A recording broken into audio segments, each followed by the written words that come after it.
Our guest today is a speaker, an educator, a cultural coach, and a mom. She's the author of Social Justice Parenting: How to Raise Compassionate, Anti-Racist, Justice-Minded Kids in an Unjust World. Dr. Traci Baxley, thank you for joining me on the Suburban Women Problem. Thank you, Rachel. Thank you for having me. It is truly a pleasure. I just cannot think of a more relevant topic to discuss. The more we talk about it, the more we demystify these things, the more it becomes part of our regular conversations, the less scary it is for everyone. And the more people are used to just talking about things and having those conversations, and it doesn't have to be hard. I 100% agree with that. We all want to raise empathetic kids who care about equality and justice. Can you explain exactly what social justice parenting is and what, inspired you to write this work? Social parenting is really a way that we intentionally and purposely raise our children, right? Raise them in a way that they love radically, they show up for other people, they learn how to show up for themselves. And it's a way that we want to really be proactive in teaching kids to be more compassionate and kind. It requires us as parents to really move through our own fears and move through our own experiences and do a lot of self-reflection and honest dialogue about how we create these safe spaces for our kids to be change agents really when they grow up in the world. We need to say that louder for the people in the back. It's about us getting over our fears. And I think part of us getting over our fears in some ways is admitting that we made mistakes along the way and we don't know everything. But you can still teach when you don't know everything. It's been hard enough, I think, for all adults to process the last couple of years. How should we talk to our kids about something like police violence or the war in Ukraine? How do we have conversations that are honest but also age appropriate? I know a lot of moms struggle with that. Yeah, I think the first thing we have to recognize is that our kids are absorbing these things whether we talk about them or not. They're absorbing stereotypes, prejudice, attitudes, misinformation. They're getting it from all over. So if we are allowing kind of the fear of not doing it right, not knowing how to do it, prevent us from speaking with our kids about these hard topics, we really should be more afraid of the messages that they're receiving out in the world, right? So studies show that children really kind of they make up assumptions and they make decisions based on the limited knowledge that they have. And so the more that we are Mhm. giving our kids and we're engaging those conversations and giving them things to support our values in these situations or issues, the really more informed that they are going to be. Instead of denying that these things exist or trying to protect them from it, I think we really need to lean into them more because kids really they want to know about the world. They want to know how to make things fair. They want to know their natural curiosity really is about how do we fix things. So I think what I would say is when we introduce these difficult topics, we make sure it's age appropriate.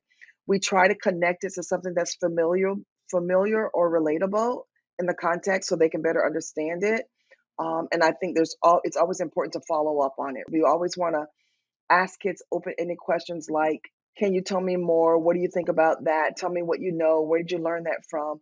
So that we know that what we have to plug in to kind of bridge the gaps between what they think they know and what reality really is. But we have to lean in because they're picking it up and we want them to be able to get it from us. I think that's so true. I've been my daughter is at a different school now, and we do a carpool. And someone said something in the carpool, and I didn't know how to respond. It was actually about the efficacy of the flu shot, but she did. And I was so proud of her for saying something. But I noticed my fear paralyzed me because this was someone else's child and they were getting the information, and who knows where they got the information. It could be parents could disagree, or they could have just heard something and they were repeating it, but she, the question she asked is, where did you hear that? Where did you get that information? And I was like, oh wow, I love that. I'm a white woman and I grew up in Oklahoma in the 80s. So not a lot of social justice. And so it feels a little inauthentic to me sometimes to have these conversations with my daughter because no one had these conversations with me. I mean, what do you say to a mom like me, or to someone who didn't grow up in that world but wants to do better?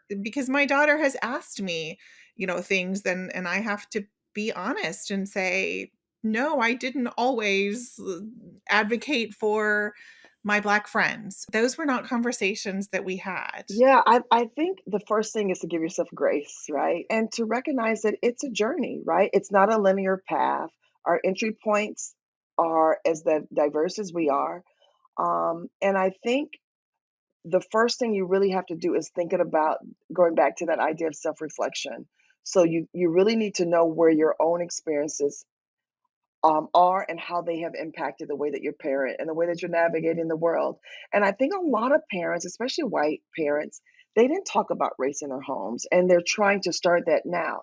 So I think going into that with a little bit of grace for yourself and knowing that you're going to make mistakes and know that it's a learning curve for you and your kids. And I think when our kids get to see us vulnerable and us learning, it really teaches them the lesson that they don't have to know it all, right? And that being vulnerable is a part of growing, and it's a part of getting better at something. It's really important that we expose our kids to the things that maybe that we fear the most, right?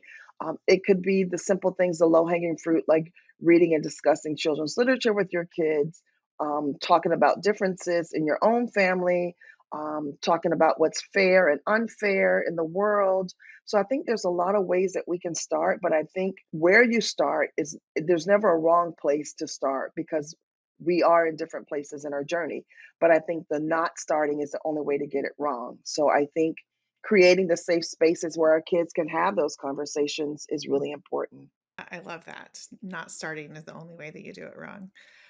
So you've mentioned the doll study in interviews before. Can you just explain the doll study? Would you mind doing that? The doll study is a study that was done by two Black psychologists. They're a husband wife team. And what they did was they brought out different colored dolls for young Black kids from the ages of 3 to 7 years old. And they asked questions about the dolls, like which doll is the most beautiful, which is the mean, which is the ugly doll, which is the doll that looks more like you. All of the students, all of the kids that were a part of that study, they did not want to be identified with the black dolls, right? Mm, They always all the positive traits they would point to the white dolls. The dolls that were dark skin were the ones that they chose were mean, were ugly, and even some of those kids, when the researcher asked them to point to the doll that looked more like them, these kids started crying. Some of them ran out of the room crying because they didn't want to identify with the dark skinned mm. dolls. What can we learn from that study about social justice and parenting? The doll study really showed us the realities of racial socialization. So there's studies that really talk about Mhm. how different groups of parents socialize their children based on the racialized world that they live in. And so there are five main categories of messages that the studies show that parents talk to their kids about. So it's this idea of emphasizing racial pride. The second one is warning kids about the idea of racial inequities. There's the third message that de-emphasizes the importance of race. So it's more like the colorblind approach to talking about race. The fourth one is mistrusting of ethnic groups. So they're talking about there's some mistrust, whether it's on other people's part or that for them to not trust others.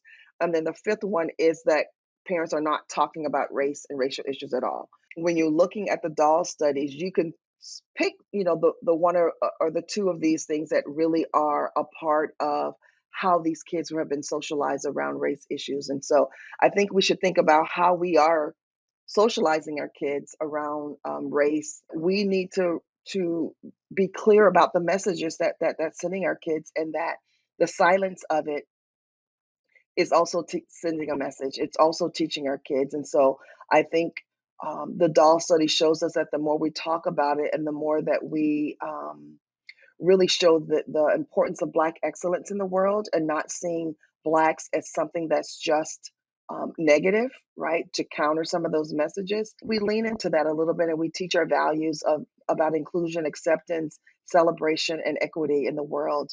And we have Mm. to do that in our practices every day. Wow. When you do, and I know you do diversity, equity, and inclusion consulting for companies, are there any surprising, like, overlaps that you've found between talking to kids and talking to corporate employees? The most obvious overlap is really this idea of belonging, right? The need to belong.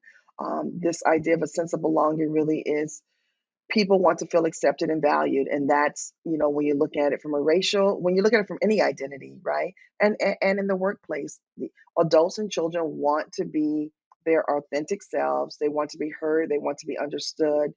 And the common thread really is wanting to know that your voice matters and that your unique experiences and your strengths are recognized and they're utilized, and that you have intrinsic value. And I think that's a through line, that you see working with families, that I see working with corporations, that the need to belong, and the need to provide space where people can belong. I think if Mhm, we can internalize that in our homes and on the job, right, in the workforce, it really would change the dynamic of our country, if we all felt like we were the providers of spaces of belonging and that where we showed up, there was a space for us to belong. A lot, and this has been like a positive surprise change for me.